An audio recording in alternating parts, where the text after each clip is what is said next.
របាយការណ៍ស៊ើបអង្កេតយុទ្ធសាស្ត្រនៃការរីកសាយភាយរបស់ក្រុមឧក្រិដ្ឋជនអនឡាញនៅកម្ពុជា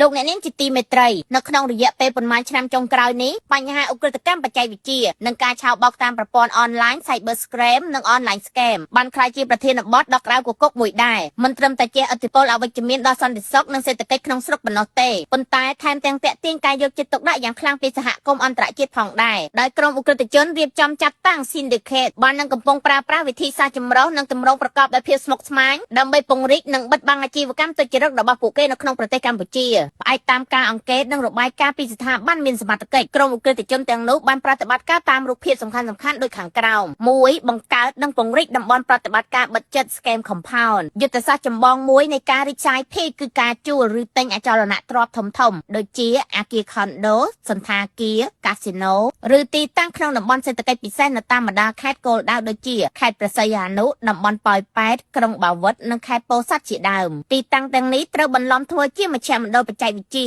ឬក្រុមហ៊ុន BPO Call Center ដោយមានការបំពាក់បន្លាលួសកាមេរ៉ាសុវត្ថិភាពនិងឆ្មាំការពារតឹងរឹងដើម្បីទប់ស្កាត់ការស៊ើបអង្កេតពីខាងក្រៅនិងឃុំឃាំងជនរងគ្រោះមិនឲ្យរត់គេច 2. ការជួញដូរមនុស្សនិងការប្រើប្រាស់កម្លាំងពលកម្មបង្ខំដើម្បីដំណើរការប្រតិបត្តិការឆោបបោកដ៏ធំធេងក្រុមឧក្រិដ្ឋជនបានពឹងផ្អែកលើការជួញដូរមនុស្សឆ្លងដែនពួកគេប្រើប្រាស់បណ្ដាញសង្គមបង្កើតការងារបោកប្រាស់ Job Scam ដោយសន្យាឲ្យប្រាក់ខែខ្ពស់សម្រាប់តួនាទីផ្នែកសេវាអតិថិជនឬ Marketing ដើម្បីទាក់ទាញទាំងជនជាតិខ្មែរនិងជនបរទេសមានដូចជាចិនថៃវៀតណាមឥណ្ឌានិងបណ្ដាប្រទេសនៅអាហ្វ្រិកនៅពេលមកដល់ទីតាំងជនរងគ្រោះទៅបានរឹបអូសលិខិតឆ្លងដែនបង្ខំឲ្យធ្វើការឆោបបោកពី12ទៅ16ម៉ោងក្នុងមួយថ្ងៃហើយប្រឈមនឹងអំពើហិង្សាឬការលក់បន្តប្រសិនបើធ្វើមិនបានតាមគោលដៅ 3. ការធ្វើទំនើបកម្មនិងបំបែកទម្រង់ឆោបបោក Scam Diversification ទម្រង់នៃការឆោបបោកត្រូវអភិវឌ្ឍពីល្បែងស៊ីសងអនឡាញធម្មតាទៅជាទម្រង់ស្មុគស្មាញជាច្រើនដូចជា Pig Butchering ការបង្កើតគណនីคล้